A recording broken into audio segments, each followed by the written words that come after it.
Hello everyone, we're back with Disco Elysium.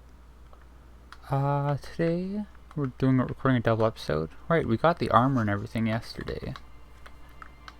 It's nice little something to patch get of woods done. over there. It's a great place to hide something. Kind of out of the way, being so close to the water. Nothing. Just a hunch. The hunch passes, leaving you there, by the old boy bobbing in the water. Time to go. Oh, okay. I should probably check though, right? Is it just the buoy? Buoy? Buoy. That's what it's getting at here. Okay, where do I get anywhere? Like, I can't really go up from here. There isn't really an up to go from here. Gotta play around with the camera. There's stuff going on up there, but I don't know quite how to get up there. Okay, that is a ramp. Sometimes I'm not sure how like the layout of whatever I'm looking at works. I gotta like interact with it and watch how he goes They're there. covered in a thick layer of grime. They must have been like this for 40 years. Dripping water falls from a high place. All you can see is the shadow of a collapsing staircase. Kim isn't gonna care. I won't even try. You know, I had a partner once. They called him Eyes, because he had to show me things. It's that bad. This partner of his, Eyes, things didn't end well. It saddens him to say his name. Don't even ask. He wouldn't answer. Maybe some other small talk. Well, try it. Actually. It's odd how that works. I'm no sharpshooter, but I passed my shooting courses 7 out of 10. Well, it's good enough. I mean, neither of us could get the body down, so fair enough. And Mikhail noticed the windows, especially with how there are no windows on the south side. This was to deal with. You officers, come to investigate the historic subjects of West Martinez? I'm Trond Heidelstam. You must be Kim Kitsuragi, right? I was just telling my son about this building. Not a lot of people realize the historic significance here. Very rich in hypertext. Nice to meet you. Yes, hypertext. Young carp and the collection of cultural hyperlinks. Oh yes, so Mikhail. They had to deal with monitor glare, especially in the summer. They still had vector monitors back then. That was 49 years ago. So they didn't have windows on the south wall. No, I can't say that we've met before, but I've heard of Kim, of course. Mikhail, say hi to the officers. What's this guy's deal? Today. We spent all night trying to run Orbis on his radio computer. Have you heard of it? It's a programming language used in Grad. Quite tricky, but he wanted to play this Grad-made adventure program. We've been getting really into worms lately. The man speaks in the artificial cadence of a professor, or someone who's been on too many radio shows. Talks like he's on NPR. But I assume you're not here for giant worms when there are so many real things to see. Just as I was telling Mikhail before, this is where the Coalition landed in 08. We could be standing on what is the most interesting landmark in Revachol West. This man is your half-brother. You feel it. But I don't think he is. Like, I know they mean figuratively, well, but I don't see it. This guy, he really enjoys his trivia. The Orbis programming language was named after its inventor, Victor Orbis, a cybernetician from Grad. They run Vox in the Occidental countries. I don't want to bother this guy. Thanks to you for having me and little Mikhail here to pick your brain. A very interesting conversation indeed. Tramp. Your brain. If anything, this was rather one-sided. He did the talking. Whatever. Okay, well, that was certainly a person we can talk to. A once bright mural towering above you. The signage has peeled off over the years, but you can still make out Feld Electrical R&D. A slogan used to intertwine with the loops a long time ago. Now, only a shadow of peeled letters remains. It says, tomorrow is just a whisper away. Looks like tomorrow never came. Well, nice little one-liner, Kim. I don't know what that got us either, but I guess it's to show that this used to be like a electrical plant. What am I doing here? Like, am I messing with the vents? Maybe they're like locked. And there's something you can interact with later on. I don't know. Just putting stuff out there. Just gotta keep like looking around, exploring the area, seeing what we can get. A lot of interactables at least. I hate how transient my thoughts are. Like, it's hard to like go between seeing one of those and use one of the purple like indicators and actually clicking on it, given like how much momentum your character has when moving. And how tight the interval to click on it is. Under a yellow plastic dome. You could use it to call someone, unless you're out of change. I don't really need to call anyone right now. Also, I gotta keep an eye on the clock, because once it gets late enough, I gotta catch up with that guy on the balcony.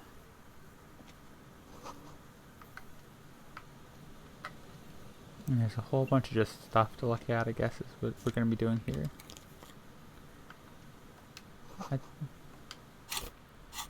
What did I get? Mega Bino. That sounds odd.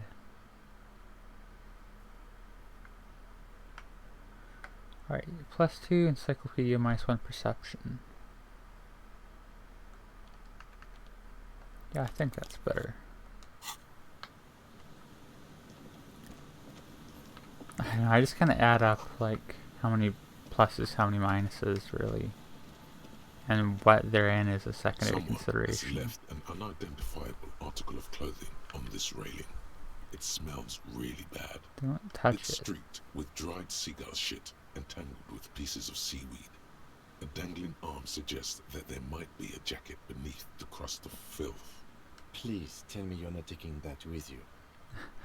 That's A clue? the You think our suspect joke is a with it. seagull who's been defecating on unsuspecting jackets? You gotta be like, try to be funny, just annoy him. A poet Poor- could write a dozen verses and still not begin to capture the profound vexation in that sigh. I kind of feel bad for Kim, but it's so You fun should to still take it. say stuff like that. I should, honestly. Wrong button. Filthy jacket. What are it? Can we not wear it? Stats aren't good enough. I'll interact with it later. I was hoping we could get an option to wear it and see like -3 authority or whatever, you know. Yeah, some bottles of drug or something. I'm getting caught up on a bench.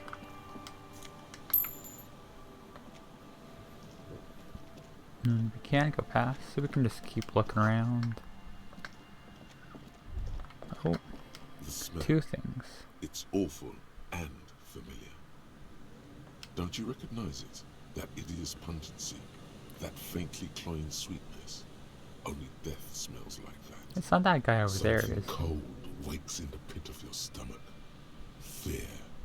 The lieutenant has already brought a handkerchief to his nose. And I got another one.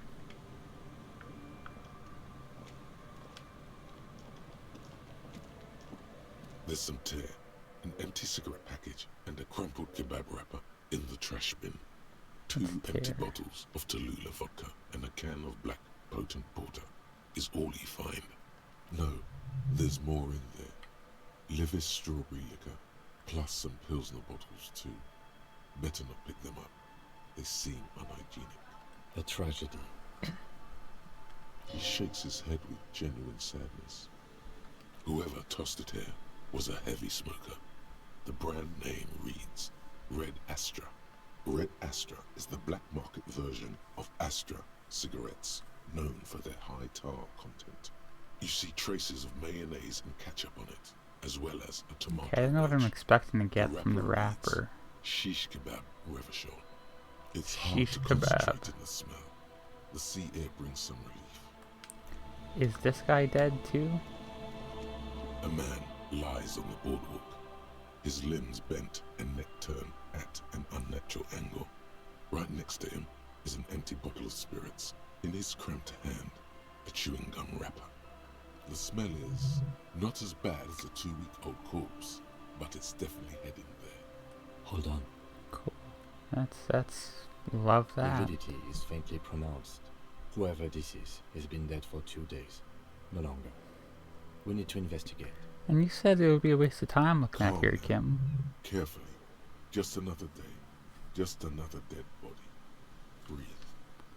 I mean, it's too easy an assumption, but it looks like he just drank and died of exposure. He's wearing mud-caked boots, beige trousers, and an old brown leather jacket with a bright blue lining. There are traces of kebab sauce on his chest. The leather jacket suits him well. It must be custom made. You find some sunflower seeds and a rain-soaked library card folded into 2. His jacket feels sodden and heavy under your I hand. didn't know there was a library around. We should take a look at that library card after this is done. The man has fallen through a crack in the boardwalk and hit his head against the metal bench. Coagulated blood covers his black hair. One of his feet is still dangling through the hole. His expression is dull, like the sea behind him. Drops of water shining on his mustache. His eyes, empty and wide, look frightening in their frozen gaze. Height, 170 to 175 centimeters. Curly hair, stout build. Age, approximately 50 to 60 years. He was confused when he died. Confused and alone, most likely. Overcome with the awful surprise of it all. He was just about to head home. The first step back home proved to be his last. There's some dried blood on the metal bench, right where the corpse's head rests. The floorboards are rotten and slippery wet around the hole. An empty bottle lies nearby. A chewing gum wrapper is clutched in his fist. A dried chunk of blood covers the hair at the back of his head. An open wound. It's sticky and cold to your touch. This is where he came out of himself, drop by drop, when he was unconscious. It took 3, maybe 4 minutes. I don't see any other major wounds, do you? Seems like the head wound was fatal. It's exactly the shape of the bench. They screech under your feet ominously. It's hard to say whether the dead man's weight was the cause of the boardwalk to break. It definitely looks fragile. You see waves churning below. Something cracks beneath your feet. A .75 liter Tallulah vodka with its cap missing. There's hardly anything left inside. Tear all around us. I'd prefer if you didn't collect them this time. It's not proper. True. It feels disrespectful. Grabowski spearmint chewing gum. Green leaves on the cover. The man's mouth is half agape from the terror of the fall. The blackness of death. Stench. You think you see white chewing gum too. Confirmed. Nearly the whole pack is there. Solidified on his lower rear teeth. He ate the whole pack, right? It's to cover the smell of alcohol before going home.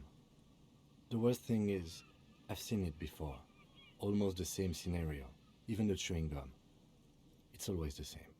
The entire boardwalk creaks in the wind as you take a step back. Looks like one of the locals. He'd have to know this spot to come here. You don't just walk over here. But that's just a lazy assumption. What do you think? This is an omen, a sign from above. Don't start drinking again. Well, at least you're not married.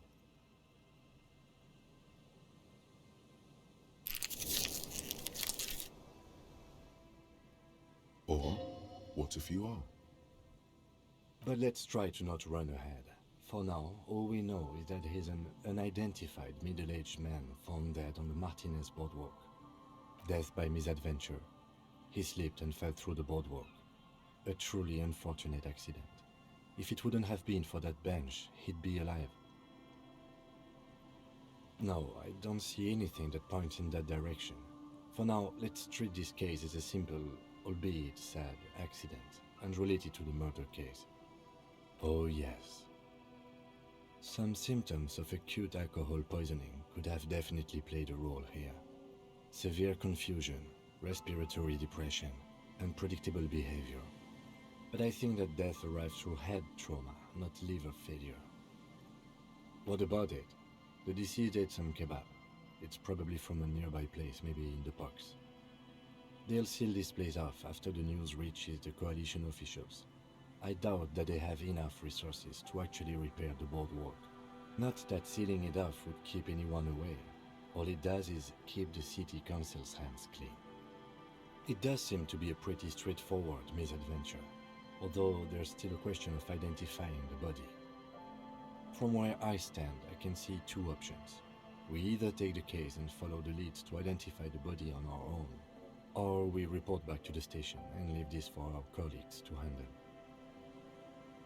A field autopsy isn't necessary if the cause of death doesn't appear to be criminal, and this looks like a simple accident to me. I'd say we should just write down head trauma in the autopsy report and leave it at that. It would save us at least 2 hours of unnecessary work. Good call. The guys at processing can take care of the rest. Alright, we should first examine the library card you found. Then we can call the station for Mike and Emma. Let them know we are taking the case.